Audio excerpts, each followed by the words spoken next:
৩০ লক্ষ আধার গ্রাহক মৃত, সতর্ক না হলেই বিপদ, সকলকেই বার্তা কমিশনের। আপনি যখন পাহাড়ি রাস্তা বা হাইওয়েতে পথচারীদের উদ্দেশ্যে একটি সাবধান বার্তা চোখে পড়ে, দেখবেন যেখানে লেখা থাকে সাবধানী হাঁটি আর দুর্ঘটনা ঘটে, অর্থাৎ সাবধানতা না থাকলেই ঘটবে দুর্ঘটনা।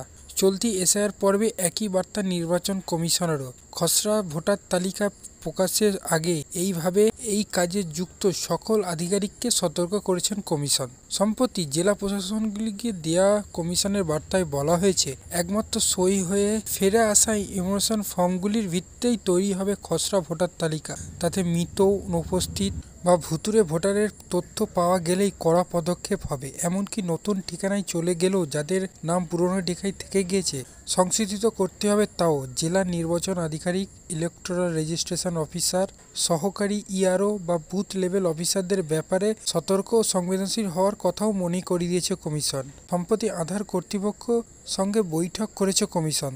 আধার নিয়ন্ত্রণ সংস্থা কমিশনকে জানিয়েছে তাদের হিসাবে অত্যন্ত ৩০ লক্ষ আধার গ্রাহকের মৃত্যু হয়েছে এখনো পর্যন্ত। ফলে সেই তথ্য বিবেচনা রাখছে কমিশন। প্রায় 90% ফর্ম ইতিমধ্যেই বিলি করে দিয়েছে বিএলওরা। ফর্ম পূরণ হওয়া আবেদনপত্র তাদের গ্রহণ করবেন, ভোটারের সঙ্গে মিলিয়ে সই করবেন সেখানে, এবং সবশেষে একটি ফর্ম ডিজিটাইজ করে কমিশনের অ্যাপে তুলবেন। এই স্তরে ভুয়ো ফর্ম ঢুকে পড়লে কোনো বিএলও তা জমা করছেন সফটওয়্যারের মাধ্যমে তা জানা সম্ভব। তাই কমিশনের বার্তা, কমিশন বিএলওদের যে ভূমিকা বা ক্ষমতা নির্দিষ্ট করে দিয়েছেন তাকেই মান্যতা দিতে হবে তাদের। এখন ফর্ম পূরণ হয়ে ফিরতে শুরু করেছে কমিশনের কাছে। ফর্ম জমা হয়েছে অনলাইনেও। সব মিলিয়ে বেশ কয়েক লক্ষ ফর্ম এখন কমিশনের কাছে এসেছে।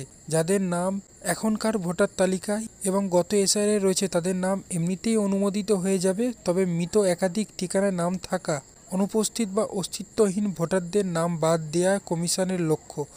অবশ্যই ৯ ডিসেম্বর খসড়া তালিকা প্রকাশের পর ১ মাস ধরে যে কোনো ভোটার কমিশনের কাছে অভিযোগ আবেদন করতে পারেন নতুন ভোটারের কার্ডেও।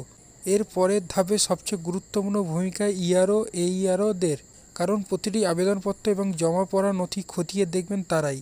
যাদের নাম ২০০২ সালে পশ্চিমবঙ্গে এসআইআর বা অন্য রাজ্যের শেষ এসআইআর তালিকার সঙ্গে মিলছে না, তাদের শুনানি এবং নথি পরীক্ষা করে সিদ্ধান্ত নিতে হবে তিনি যোগ্য ভোটার কিনা।